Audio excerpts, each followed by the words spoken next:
என் அன்பு குழந்தையே, உனக்கான நல்ல விஷயங்களை செய்து கொடுப்பதற்காகவே உன் தாயானவள் இன்று உன்னை தேடி வந்திருக்கின்றேன். என் தங்க குழந்தையே, இன்று உன் அம்மா உனக்கு சொல்ல வந்திருக்கின்ற செய்தி மிக முக்கியமான செய்தி. என் அன்பு குழந்தையே, நேற்று இரவு உன்னுடைய இல்லம் வரை வந்த ஒருவர் உன்னுடைய இல்லத்திற்கு வராமல் திரும்ப சென்று விட்டார். யார் அவர்? அவர் எதற்காக உன் இல்லத்திற்கு வந்துவிட்டு உள்ளே வராமல் திரும்பி சென்றார்? என்ன காரணம் என்பதனை உனக்கு இன்று சொல்வதற்காக உன் அம்மா நான் வந்திருக்கின்றேன். பொதுவாக எல்லோரும் இல்லத்திற்கு வரவேண்டும் என்றுதான் நினைப்போம். இவர்கள் உன் இல்லத்திற்குள் வராமல் சென்றது ஒரு விதத்தில் உனக்கு நல்லதுதான். இதனால் அவர்கள் உன் இல்லத்திற்குள் வராமல் சென்றது நல்லது என்று நான் சொல்கின்றேன் என்றால் அவர்கள் யார் என்று நான் சொல்லிவிட்டாலே அதனை நீயாக தெரிந்து கொள்வாய். எதனால் அம்மா உனக்கு நல்லது என்று சொன்னாள் என்று தெரிந்து கொள்வாய் அல்லவா? நம்முடைய குடும்பத்தில் கலகத்தை மூட்டுகிற இவராக இருக்குமோ, நம்முடைய இல்லத்தில் பிரச்சனைகளை உருவாக்குகின்ற அந்த நபராக இருக்குமோ என்றெல்லாம் நீ அதிகமாக யோசிப்பதற்கு முன்பாகவே உன் அம்மா உன் இல்லத்திற்கு வந்தது யாரென்று சொல்லிவிடுகின்றேன். என் தங்க பிள்ளையே, இந்த அம்மா இத்தனை அவசரமாக இந்த செய்தியை உனக்கு தெரிவிக்கின்றேன் என்றால் கட்டாயமாக என் பிள்ளை அதனை நீ தெரிந்து கொள்ள வேண்டும் அல்லவா? இல்லத்திற்கு வெளியில் நடக்கின்ற விஷயம் என்னவென்று தெரியாமல் நீ உன் இல்லத்திற்குள்ளேயே முடங்கி கிடந்து கொண்டிருக்கின்றாய். வெளியில் நடப்பது என்னவென்று உன்னால் அறிந்து கொள்ள முடியவில்லை என்றால் என் பிள்ளையே, அதுவும் நீ செய்கின்ற மிகப்பெரிய தவறு என்பதனை நீ புரிந்து கொள்ள வேண்டும். எந்த ஒரு பிரச்சனைகளும் இல்லை, யாராலும் எந்த ஒரு தொந்தரவுகளும் இல்லை என்று வாழ்ந்து கொண்டிருப்பவர்களுக்கு பல பிரச்சனைகள் அவர்களை அறியாமலேயே ஆட்டி படைத்து கொண்டிருக்கின்றது. ஆனால் உனக்கு அப்படியல்ல. உன் வாழ்க்கை எப்பொழுதுமே பிரச்சனைகளாகத்தான் இருக்கின்றது. பாதி பிரச்சனைகளை சமாளிக்க முடியும் என்று நீயாக எண்ணுகின்றாய். மீதி பிரச்சனைகளை எல்லாம் என்ன செய்வதே என்று தெரியாமல் விழிப்பிதுங்கி அங்கே நின்று கொண்டிருக்கின்றாய். இந்த நேரத்தில் உன் வாழ்க்கையில் நடக்கின்ற ஒரு விஷயத்தை நீ தெரிந்து கொண்டால் நிச்சயமாக நீ இப்பொழுது மனதில் போட்டு குழப்பிக் கொண்டிருக்கின்ற உன்னுடைய மிகப்பெரிய பிரச்சனை ஒன்று இருக்கின்றது. இதிலிருந்து உனக்கு தீர்வும் கிடைத்து விடலாம். அதனால்தான் அம்மா உனக்கு இந்த செய்தியினை சொல்ல ஓடோடி வந்திருக்கின்றேன். என் பிள்ளையே, இரவு நேரமானதால் உன் இல்லத்தை தேடி வந்தவர்கள் நிச்சயமாக மனிதர்களாக இருக்கின்ற வாய்ப்பு கிடையாது. ஏனென்றால் அவர்களுக்குள் ஒரு அச்சம் இருக்கும். அவர்களுக்கு தெய்வத்தை கண்டால் நிச்சயமாக பயம் இருக்கத்தான் செய்யும். அதோடு இரவு நேரத்தில் இன்னொருவர் இல்லத்தை நோக்கி செல்வது தவறு என்பது அவர்களுக்கும் புரிந்திருக்கும்.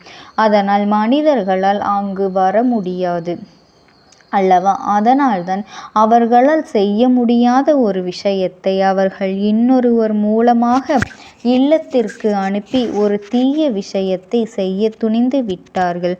அப்படியானால் இப்பொழுது உனக்கு ஓரளவு புரிந்து விட்டதா? உன் இல்லத்தை நோக்கி வந்தது செய்வினை கொண்ட தீய சக்தி. என் பிள்ளையும் அவர்கள் அனுப்பிய செய்வினைதான் நேற்று உன் இல்லம் நோக்கி வந்தது. நீ கேட்கலாம், அம்மா என் தங்க குழந்தையே, நீ எப்படி இதனை விட்டாய் என்று நீ கேட்கலாம். அவர்கள் வந்தது ஒரு காரணத்திற்காக மட்டும்தான் என்பதனை நான் உனக்கு இன்று சொல்கின்றேன். நீ ஒரு விஷயத்தை நன்றாக புரிந்து கொள்ள வேண்டும். அம்மா சொல்கின்ற எல்லா விஷயமே உன் வாழ்க்கையில் உனக்கு மனதளவில் வேதனைகளை அளிக்கின்றது. உனக்கு பதற்றத்தை கொடுத்துவிடக் கூடாது. உன் இல்லத்தில் இந்த அம்மா காவலாக இருக்கும் பொழுது அத்தனை சுலபமாக உனக்கு கெடுதல்களை எல்லாம் செய்துவிட முடியாது. அதையும் மீறி ஒருவர்கள் உனக்கு தீயதை செய்கின்றார்கள் என்றால் நிச்சயமாக அவர்களினுடைய நடவடிக்கைகள் சற்று மோசமானதாகத்தான் இருக்க வேண்டும். நிச்சயமாக அவர்களிடத்தில் பல தீய மனிதர்களினுடைய சவகாசம் இருக்க வேண்டும். இது போன்று செய்வினை செய்வதை மட்டுமே தன்னுடைய தொழிலாக கொண்டிருப்பவர்களை இவர்கள் கைக்குள் வைத்திருக்க வேண்டும். அதனால் எல்லாவற்றையும் மீறி இவர்கள் இது போன்ற ஒரு விஷயத்தை உன்னிடத்தில் சொல்வதற்கு துணிந்து விட்டார்கள் என்றால் உன்னுடைய இல்லத்திற்கு வந்த அந்த செய்வினை என்ன செய்தது, எதனால் திரும்பி சென்றது என்று உன் அம்மா நான் உன்னிடத்தில் விளக்கமாக சொல்லிவிடுகின்றேன். என் தங்கமே, நேற்று உன் இல்லத்தை நோக்கி வந்த அந்த செய்வினை சற்று தொலைவிலேயே என்னை கண்டுவிட்டது. அது மட்டுமல்லாமல் உன் இல்லத்தின் வாசலில் உனக்கு துணையாக நிற்கின்ற உன் குலதெய்வத்தையும் வராகி அம்மனையும் அது கண்டுவிட்டது. குலதெய்வமும் கருப்பண்ணசாமியும் வராகி தாயும் இருப்பதை கண்டவுடன் அந்த செய்வினைக்கு சற்று உடல் நடுக்கம் ஏற்பட்டது. உண்மை, நான் அதை கண்டவுடன் யார் நீ, இங்கே வா என்று அழைத்ததும் அது திரும்பி பார்க்காமல் ஓட்டம் எடுத்து சென்று விட்டது. நான் துரத்தி சென்று அதனை எளிதாக பிடித்திருக்கலாம். எதனால் இங்கு வந்தாய் என்று கூட கேட்டிருக்கலாம். ஆனால் இதையெல்லாம் நான் கேட்கவில்லை. ஏன் தெரியுமா? அது ஓடிய ஓட்டத்திலேயே நான் புரிந்து கொண்டேன், இது மிகவும் சாதாரணமான ஒரு செய்வினை விஷயம்தான். ஏதோ உன் இல்லத்திற்குள் வந்து உன் இல்லத்தில் என்ன நடக்கின்றது என்று வேவு பார்ப்பதற்காக வந்தது. உன் இல்லத்தை நோட்டமிட்டு அதன் பிறகு உன்னை அழிப்பதற்கான திட்டங்களை தீட்டியதற்காக அவர்கள் அனுப்பி வைத்திருக்கின்றார்கள். ஆனால் இது போன்ற விஷயங்களை எல்லாம் உன்னுடைய குடும்பத்தில் இருக்கின்றவர்களை அழிப்பதற்காகவும் ஏதாவது நீ செய்யக்கூடிய விஷயத்தில் காரிய தடங்கல்களை ஏற்படுத்தவும் உன்னை பயமுறுத்தவும் அங்கே அவர்கள் அனுப்பி இருக்கின்றார்கள். என் தங்கமே, உன் வாசலில் இந்த அம்மா இருக்கும் பொழுது உனக்கு எந்த ஒரு பாதகமும் இல்லை என்பதனை முதலில் நீ புரிந்து கொள். அம்மா சொல்கின்ற பொழுதே இதையெல்லாம் நீ தெரிந்திருப்பாய். உன் இல்லத்தின் வாசல் என்பது அத்தனை சாதாரணமாக எல்லோராலும் நுழைந்துவிட முடியாது. அத்தனை தெய்வங்களையும் ஒரு சேர உன் இல்லத்தின் வாசலில் நீ காவலுக்கு நிற்க வைத்து கொண்டிருக்கின்றாய். அப்படி இருக்கும் பொழுது என் பிள்ளைக்கு நிச்சயமாக எந்த ஒரு செய்வினைகள் பற்றிய கவலையும் வேண்டாம். இந்த மனிதர்களையெல்லாம் இது போன்று செய்யக்கூடியவர்கள் என்று இப்பொழுதாவது நீ புரிந்து கொள்ள வேண்டும். அடுத்தவர்களை அழிக்க வேண்டும் என்ற எண்ணங்களை கொண்டவர்கள் என்பதனையும் நீ தெரிந்து கொள்ள வேண்டும். யார் வாழ்க்கையிலும் எதையும் செய்துவிட வேண்டும். தன்னை விட யாரும் முன்னேறிவிடக்கூடாது, தன்னை விட யாரும் மகிழ்ச்சியாக இருக்கக்கூடாது என்று நினைக்கக்கூடிய சில தீய மனிதர்கள்தான் இப்படி செய்து கொண்டிருக்கின்றார்கள்.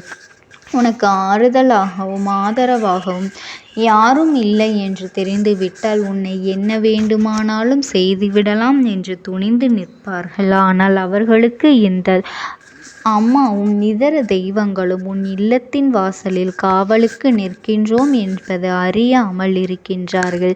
என் பிள்ளையே, நீ சற்று கவனமாக இருந்து கொண்டு உன் வாழ்க்கையில் நடக்கின்ற நல்ல விஷயங்கள் அத்தனையையும் கவனித்து கொள்ள வேண்டும்.